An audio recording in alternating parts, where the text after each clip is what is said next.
I think Wired magazine editor Nick Thompson summed up this week best. He wrote this. He said, America is where the high schoolers act like leaders and the leaders act like they're in high school. Unfortunately, two stories have merged this weekend. The pain that we all feel after the latest mass shooting, and then the confusion we all feel about the Russia probes. These stories have come together. While these grieving students in Parkland, Florida, are asking politicians to protect them and announcing a march on Washington, the President of the United States is making it about himself. President Trump tweeting overnight, "It's very sad that the FBI missed all of the many signals sent out by the Florida school shooter. This is not acceptable." He's right about that. But then he continued by saying they at the FBI, are spending too much time trying to prove Russian collusion with the Trump campaign. There is no collusion. It's clear the president is feeling the heat of Robert Mueller's special counsel, and he's lashing out, implying that the FBI might have failed to stop the shooting because it's too obsessed with Russia. Let's be clear. The president is insulting your intelligence.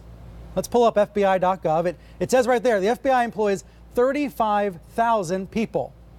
There are a small number of FBI agents working on the Mueller probe, but they have nothing to do with the investigation of tips like the one that was missed before the Parkland shooting. At least we know what our federal agents have been doing recently, why they were too busy to stop school shootings. They've been chasing down bad Facebook trolls. This is the FBI that spends all their time, all their manpower, and all their resources going after a failed Russian conspiracy that never existed. And they should be going after bad guys. How many agents have been taken off the duty of investigating terror and domestic terror to follow these political dead ends? Aha. So that's where President Trump got the idea. Yes, this has been a talking point from pro-Trump media ever since Friday, that there's a link between the FBI's failure and the ongoing Russia probes. Again, this is nonsensical. But I want you to see what's going on behind the scenes. Geraldo said that on TV on Saturday morning. And then on Saturday evening, what did Geraldo do? He was at Mar-a-Lago. He had dinner with President Trump. That's according to new reporting from the Washington Post. Now, when did Trump tweet that nonsensical claim? 11 p.m. Saturday. You tell me if you think there's a connection there. But the tweets have continued all weekend long. Here are just some of the tweets from the president. You look at what he's doing here. He's undercutting his own national security advisor. He is ranting and raving about the fake media. He's got tweets riddled with misspellings and profanity. I don't know, maybe down at Mar-a-Lago, maybe in person, President Trump is cool, calm, and collected. But on Twitter, he sounds deeply troubled. He sounds unhinged. This is why questions about his fitness for office are so urgent. This is the biggest story that I see happening right now. So joining me to talk about this and other issues, David Gergen, CNN senior political analyst. He was an advisor to Presidents Nixon, Ford, Reagan, and Clinton. And Dan Pfeiffer, CNN political commentator and former senior advisor to President Obama. Both of you have at one time or another been communications directors for presidents. You've both been inside the White House. So I want to try to assess what we learned from this presidential tweet storm. David Gergen, first to you. Is this unhinged? It reminds me very much of the last days of President Nixon when he became deeply, deeply insecure, lashed out in all sorts of ways, and didn't remain focused on the job at hand. And this, I'm afraid, has been the President Trump's pattern now for some time. I don't know why he's so insecure. It certainly suggests, as Mueller closes in more, that there is something he very much does not want us to know, and he's very afraid that Mueller is going to get there.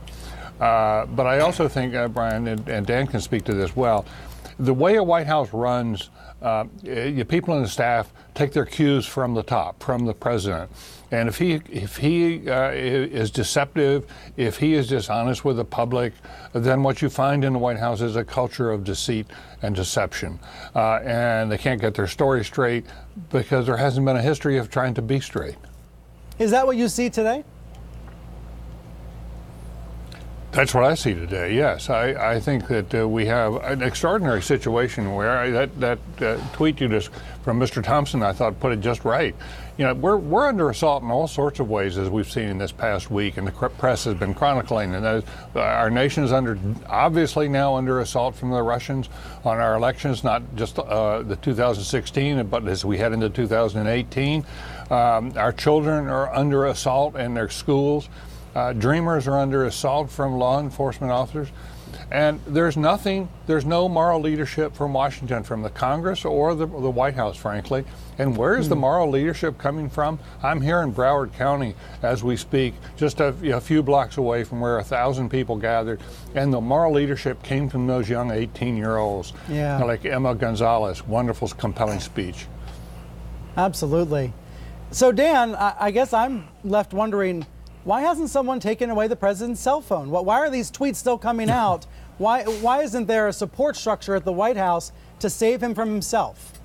Well, for two reasons. One, Trump doesn't want it and he won't allow it. Even if you take General Kelly, someone who had a lifetime of experience in the military, he said his job is not to read the president's tweets. He doesn't pay attention to Twitter, which is sort of like a chief of staff saying, I don't care what the president says, because this is President Trump's form of communication. And the people there is a selection bias in the people who have ended up working in this White House. The top tier of best known, best experienced Republican operatives, people who work for George W. Bush or Mitt Romney or others, have chosen not to be in this White House because they don't trust Donald Trump. So the people who are there are people who have come basically directly from the Fox News set and are sort of people who are willing to risk career suicide, risk legal jeopardy for the glory, I guess, or infamy of serving Trump. And so the president is inexperienced and incapable of the job he's doing. The people he surrounded himself are inexperienced and incapable of the job they've been assigned to do. In the press office, one of the deputy press secretaries, Hogan Gidley, has been on a Fox News interview tour recently. This is from one of his interviews where he essentially said, it's the media's fault. You all are worse than a hostile foreign government. There are two groups that have created chaos more than the Russians, and that's the Democrats and the mainstream media. No surprise, Russia Today ate that up. We can put on screen the tweet from Russia Today. This is the Kremlin-controlled media outlet that was promoting what Gidley said. Dan, your reaction? Well, look, this is the incentive structure for Trump staff. I'm sure Hogan Gidley, who is a mid-level staffer there, got a high five from the president for saying that. And whether they are unwitting or witting, they are being tools of the Russian propaganda machine. I think what they're essentially doing is they have an audience of one in Trump and future career prospects at Fox News, and that is what is driving this. And it all goes back to the president, because this is what he wants from his staff. These are the kind of staff he wants, and they are doing what he wants them to do.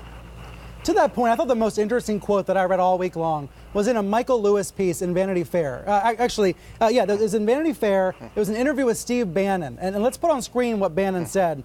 There's a profanity here we had to excerpt out, but he says, the Democrats don't matter. The real opposition is the media. And the way to deal with them is to flood the zone with you know what. David Gergen, is that what you see happening? That there's all the tweets, all the messages, all the confusing counter narratives. It's just an attempt to flood the zone like that? Absolutely. I think, and to flood the zone in a way that discredits other institutions that may become critical to him, starting with Bob Mueller. Like the FBI or the media or Mueller. It's just discrediting discrediting Mueller, discrediting what may come out through the Justice Department from Mueller, discrediting the press that will be reporting on what Mueller does, so that a third of the country will believe that it's all overblown or it's been made up or whatever it may be. I think there's been a very clear pattern right from the beginning that has actually in some ways worked, but because it's kept that base together, but it's eroding the trust in the presidency, the trust in this president around the rest of the country, and it's been extremely damaging, I think, for our sort of sense of being a single people, that we have some sense of unity about our country. And the Russians are laughing at us because they're getting away with this. They're fomenting a lot of this, and there's no sense of urgency, especially in looking ahead. We have an election that's just around the corner later this year. What if the Democrats, take the House back? Is that all going to be blamed on fake news? What if they fall short? Are Democrats going to think, it was all that meddling, and they've taken those, they won a few seats that they wouldn't have otherwise won? This is what split the country apart, and it is the beginnings. In many other countries, it's been the beginnings of an authoritarian rule, and that's the larger threat hanging over us now. That's a pretty frightening picture you just painted. Are you personally afraid of that, David? I find the threat is growing. There's this new book out about how democracies die, written by 2 Harvard professors, and it's quite striking, Brian, about the number of countries that were led by democratically elected leaders, but they turn more and more authoritarian. A dozen countries have flipped from democracy to authoritarianism since the end of the Cold War. We're not immune to that. I think we have strong checks and balances. Thank God we have long traditions and norms, but we have to protect those norms and in a bipartisan way. We must come together. Those of us who care about the way the country has been run historically and the way it's been successful historically must rally to the kind of standards and the respect for rule of law, the respect for a free press that has made this country great. And Dan, last word to you. You certainly have a point of view on your podcast, Pod Save America, coming from the Obama White House. You're a vocal critic of Trump. But what do you want to see journalists doing in the environment that David just described? Well, I think they need to keep doing what they've been doing and aggressively hold Trump and his administration account. I actually think the problem here is not a failure of journalism. It is 2 things. One, this is not just Trump. This is the entire Republican Party has decided they are okay with Trump's behavior, the rampant corruption within the administration, and doing essentially nothing about an attack on our democracy. And it's not the mainstream media, as we call it, CNN, New York Times, ABC, whoever else, are out there doing their job reporting. The problem is that there's a propaganda infrastructure led by Fox News that is a willing participant in covering up crimes and misleading the American people about a very dangerous situation. I agree with David. Our democracy is under assault, and that assault is coming from 1600 Pennsylvania Avenue. And we think our democracy can survive anything, but these things happen slowly and then suddenly. And I think we're in a very dangerous place here, but we need both parties to step up here and do the right thing. And right now, the Republicans have decided not to do that.